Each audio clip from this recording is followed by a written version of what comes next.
বিসমিল্লাহির রহমানির রহিম। আসসালামু আলাইকুম প্রিয় দর্শক শ্রোতা, যেখান থেকে ভিডিওটি দেখছেন সকলকে শুভেচ্ছা। এখন সকল মিডিয়া এবং জনগণের মাঝে আপনি যেখানেই যান দেখবেন সকলেই নির্বাচন নিয়ে ভাবনা করছে। তো এই নির্বাচন নিয়ে আমি দুই একটি কথা বলতে চাই। যে দেখেন, নির্বাচন আমাদের দেশে আমরা অনেক দেখেছি, বিভিন্ন ধরনের নির্বাচন। সেই 1971 থেকে আমার মনে পড়ে 1971-এ আমি তখন হাই স্কুলের ছাত্র। তো তখন যে ইলেকশনটা হয়েছিল 70-এ যে ইলেকশনটা হয়েছিল, ওখানে দেখলাম যে আমার এখনও মনে পড়ে আওয়ামী লীগের পক্ষে তখন রিক্সাতে করে করে ওই গ্রামে মহিলাদেরকে ওই শাড়ি পেঁচায় ওই রিক্সার সামনে দিয়ে আনতেছে এবং ভোট দিয়াইতেছে, এবং ওই যে একটা আঙ্গুলে এখানে কালির দাগ দেয়, লেবুর রস দিয়ে এটা মুছে দেখি যে আবার ঢুকাচ্ছে। তখন তো ছোট ছিলাম, তো তখন ওই ঘুরে ঘুরে এগুলা দেখেছি। আর তখন নিরাপত্তা ব্যবস্থা অতটা ছিল না, পুলিশ বা আর্মি তো ছিলই না ভোট সেন্টারে। পুলিশ ছিল তাও দূরে দূরে, আনসার এরা ডিউটি করতো। তো যে জিনিসটা বলতেছি যে ওই আশেপাশে ঘুরঘুর করা, এটা কোনো সমস্যা ছিল না। তো এগুলো আমরা দেখেছি ইলেকশন কিভাবে হয়েছে, এবং তার পরবর্তীতে বিভিন্ন ইলেকশনের সময়, যেমন আমি সেনাবাহিনীতে যোগদান করার পরে মাত্র একবার ভোট দিয়েছি। তো আমার ভোট কে কখন দিয়ে দিচ্ছে, কোথায় দিচ্ছে, এইটাও জানি না। সেরকম আমার মনে হয় আপনাদের অনেকেরই অভিজ্ঞতা আছে। তো যে জিনিসটা বলতে চাচ্ছি, আমাদের দেশে আমরা বিভিন্ন ধরনের ইলেকশন দেখতে অভ্যস্ত। নির্বাচন কমিশন যত ফুং ফাং একবারে নীতির কথা বলুক, তারা পারে না, তারা তাদের ক্ষমতা পুরোপুরি খাটাতে পারে না, তারা ইনফ্লুয়েসড হয়ে যায়। এবং বর্তমান প্রেক্ষাপটে নির্বাচন অন্তর্বর্তীকালীন সরকার অন্যান্য বিষয়ের মতো যদি লাইটলি নেয়, আমি বলবো ইলেকশন সম্পন্ন করা ডিফিকাল্ট হবে। কারণটা হচ্ছে, আমি বলি, দেখেন, এমনি তো আমাদের দেশে সন্ত্রাসী কিছু আছে, তাদের কাছে হাতিয়ার আছে টুকটাক, কাটা বন্দুক, এইটা ওইটা। তারপরে হচ্ছে এই যে ছাত্রলীগের সন্ত্রাসী যারা, তারা পালিয়ে যাওয়ার সময় তাদের হাতিয়ারগুলো যেগুলো ছিল, তাদের অস্ত্রশস্ত্র যেগুলো ছিল, এগুলো বিভিন্ন জায়গায় লুকাই টুকাই রাখছে, বা এখনো আছে। তাদের যারা বিভিন্ন রং পাল্টায় এখনো আছে। 3 নম্বর হচ্ছে, এই যে থানাগুলো লুট হলো, এই লুটের অস্ত্র কিন্তু সব উদ্ধার হয় নাই, অ্যান্ড আই এম শিওর 10%ও হয় নাই।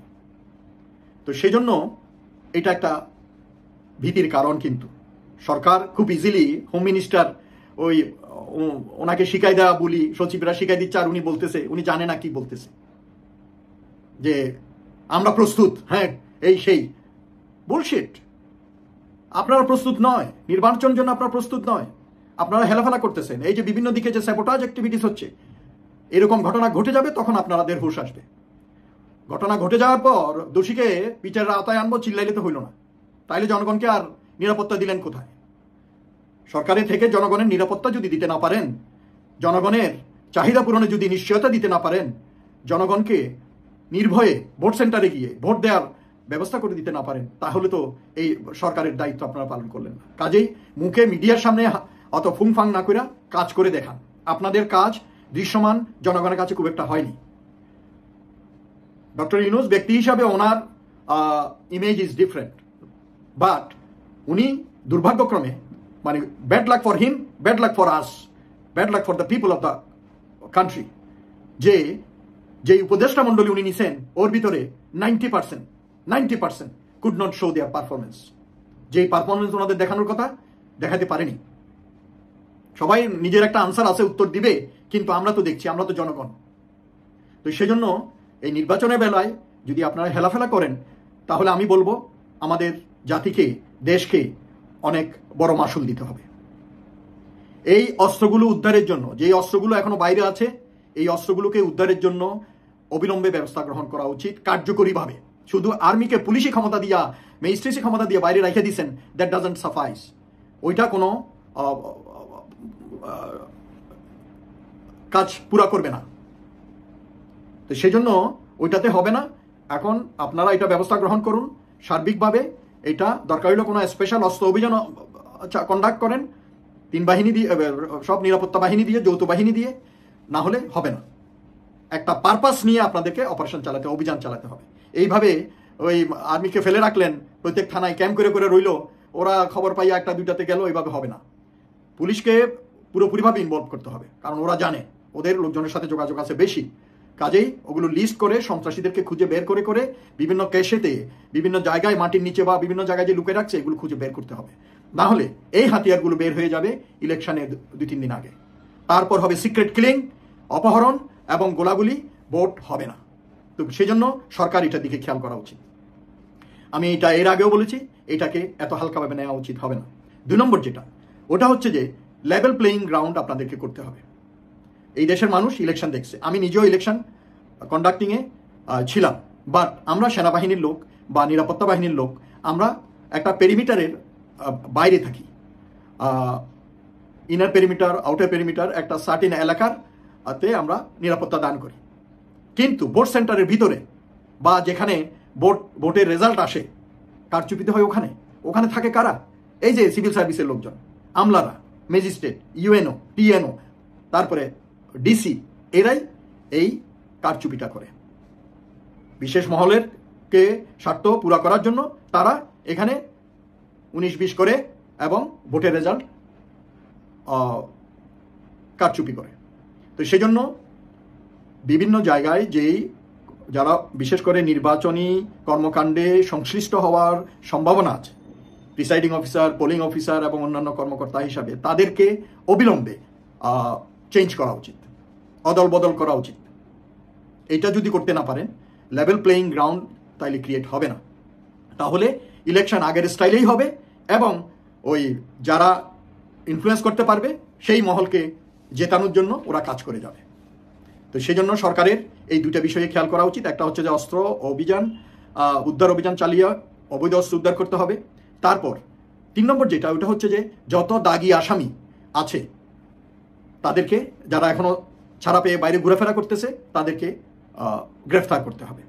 তাদেরকে খোলা রাখা যাবে না মাঠে, কারণ তারা বিভিন্ন জায়গায় এরা হায়ার্ড হয়ে যাবে, এরা টাকা খেয়ে বিভিন্ন নাশকতামূলক কর্মকাণ্ড করবে, গুম করবে, খুন করবে এবং জ্বালাও পোড়াও বিভিন্ন ভায়োলেন্স কর্মকাণ্ডের তাদেরকে ব্যবহার করা হবে। কাজেই সরকারের এই বিষয়গুলোর প্রতি খেয়াল রাখা উচিত।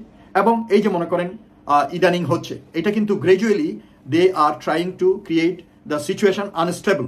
আমাদের দেশে পরিস্থিতিকে অস্থিতিশীল করার জন্য আমরা জানি আমাদের পার্শ্ববর্তী দেশ ভারত, তাদের গোয়েন্দা সংস্থা র এবং এখানে যে আওয়ামী লীগের যে সহযোগী লোকজন আছে, তাদেরকে দিয়ে এখানে এই ধরনের নাশকতামূলক কর্মকাণ্ড করতেছে। অনেকে হয়তো যারা নূতন প্রজন্মের, তারা হয়তো জানে না, 75 আমরা দেখেছি, 75-এর সময়, 74, 75 এই সময়কালে আমরা দেখেছি শেখ মুজিব মারা যাওয়ার আগ পর্যন্ত, যে শেখ মুজিব ক্ষমতায় থাকা সত্ত্বেও আমাদের পাট শিল্পকে ধ্বংস করার জন্য এই ভারত আমাদের সব পাটের গুদামে, পাটের মিলে আগুন জ্বালিয়ে ধ্বংস করে দিয়েছে এবং আমাদের পাট শিল্পকে একবারে মাটির সাথে মিশিয়ে দিয়েছে। এটা যারা আছেন আমার বয়সী বা সিনিয়র, তারা সবাই হয়তো জানেন। তা কাজে সত্যকে অস্বীকার করে লাভ নাই। অতীতকে স্মরণ রেখে আমাদেরকে বর্তমানের পদক্ষেপ গ্রহণ করতে হবে আমাদের দেশ ও জাতির নিরাপত্তার জন্য। এই যে স্যাবোটাজগুলো হচ্ছে, আগুন লাগলো, চিটাগংয়ে লাগলো, ঢাকাতে লাগলো, বিভিন্ন জায়গায়, তো এইটা কিন্তু আপনারা যদি মনে করেন যে শেষ হয়ে গেছে এবং কারো উপর দোষ চাপাইয়া আপনারা খালাস পেয়ে গেলেন, মানে খুব সন্তুষ্ট হয়ে গেলেন, আসলে বিষয়টা ঠিক তা হওয়া উচিত নয়। এটা তো খেলা কেবল শুরু, খেলা কেবল শুরু। এই যে দেখেন পার্বত্য চট্টগ্রাম নিয়ে আবার একটু গুতা দিল, কয়েকটা জায়গায় আগুন লাগাইলো, এখন এগুলো আরো হবে। বিভিন্ন ইপিজেটে আগুন লাগাবে, নাশকতামূলক কাজ করবে, বিভিন্ন পোর্টে নাশকতামূলক, এই যে কন্টেইনার যেখানে আছে এখানে নাশকতামূলক কাজ করবে। তারপর public place like railway station, launch ঘাট, এইসব জায়গায় আপনার নাশকতামূলক কাজ চালাবে। গার্মেন্টস ফ্যাক্টরিগুলোকে টার্গেট করতে পারে, ধ্বংস করা বা আবার উস্কানি দিয়ে বন্ধ রাখার পথ, বিভিন্ন বিক্ষোভ টিক্ষোভ এগুলা সৃষ্টি করে। তো সেই জন্য আমার কথা হচ্ছে যে গোয়েন্দা বাহিনী যদি এখনো আপনারা পরিবর্তন পরিশুদ্ধ না করে থাকেন, এইটাকে কাটছাট কইরা আগাছা যেগুলো আছে এগুলোকে বাইর কইরা এই গোয়েন্দা সংস্থাকে সংস্কার করেন কুইকলি। এর ভিতরে জঞ্জাল যেগুলো আছে, আগের সরকারের স্বৈরাচারের সহযোগী বা তাদের নিয়োগপ্রাপ্ত যেসব লোকজন আছে ওগুলোকে বের করে দিয়ে নতুন লোক নিয়োগ করেন, নতুন লোক দিয়ে গোয়েন্দা সংস্থাকে ইফেক্টিভ করেন, কার্যকরী করেন, যাতে এরা এই বিভিন্ন জায়গায় বাইরে খবর পেতে পারে সঠিক সময়ে, এবং আপনারা নিরাপত্তা বাহিনীকে এই ইনফরমেশনগুলো দিয়ে যাতে জনগণের এবং আমাদের বিভিন্ন স্থাপনার নিরাপত্তা আপনারা এনশিওর করতে পারেন, নিশ্চিত করতে পারেন। এইভাবে হেলাফেলায় খালি ওই যে ভোট আর ঐক্যমতের মিটিং করতে গিয়ে আলিরিয়াসরা কাটা দিচ্ছে, আর আমাদের প্রধান উপদেষ্টা খালি বিদেশ ঘুরে ঘুরে বিভিন্ন ইন্টারন্যাশনাল ইমেজ বাড়ানোর চেষ্টা করতেছে, এইটাতে হবে না। আমাদের আভ্যন্তরীণ এবং বহিঃসীমান্ত নিরাপত্তার দিকে আমাদের খেয়াল রাখতে হবে। আমাদের সামনে যেই মেইন ইভেন্ট আসতেছে নির্বাচন, এটার জন্য প্রস্তুতি, law and order situation improve করার জন্য আপনাদের এই কাজগুলো করতে হবে, এই কাজগুলো করতে হবে। এগুলো না করলে হবে না। আপনারা দেখেন এই যে ইস্কনকে আবার উস্কাই দিয়া এদেরকে দিয়ে কাজ করাচ্ছে, এবং এরা চাচ্ছে যাতে মুসলমানরা রিয়্যাক্ট করে। টঙ্গী থেকে এক ইমাম সাহেবকে ধরে নিয়ে গিয়ে তাকে অত্যাচার করছে, মারধর করছে, এবং তাকে বাইরে রেখে ফেলে রাখছে কোথায়, পঞ্চগড়ের দিকে কোথায়। তো এগুলো কি উস্কাচ্ছে যাতে মুসলমানরা কিছু করে। তো এরা এই মাইনরিটি কার্ড খেলবে, যেটা ভারত বেশি খাওয়ানোর চেষ্টা করে, এবং এটা ওনাদের খুব লাগে। অথচ ওনারা সত্য জানে না, গ্রাউন্ড রিয়েলিটিটা ওনারা জানে না, যে আমাদের দেশের হিন্দুদেরকে, বৌদ্ধ বা খ্রিস্টান যারা আছে তারা এত কমপ্লেন তাদের নাই, দে আর হ্যাপি। বাট এই হিন্দুগুলো বুঝে না, অবুঝ।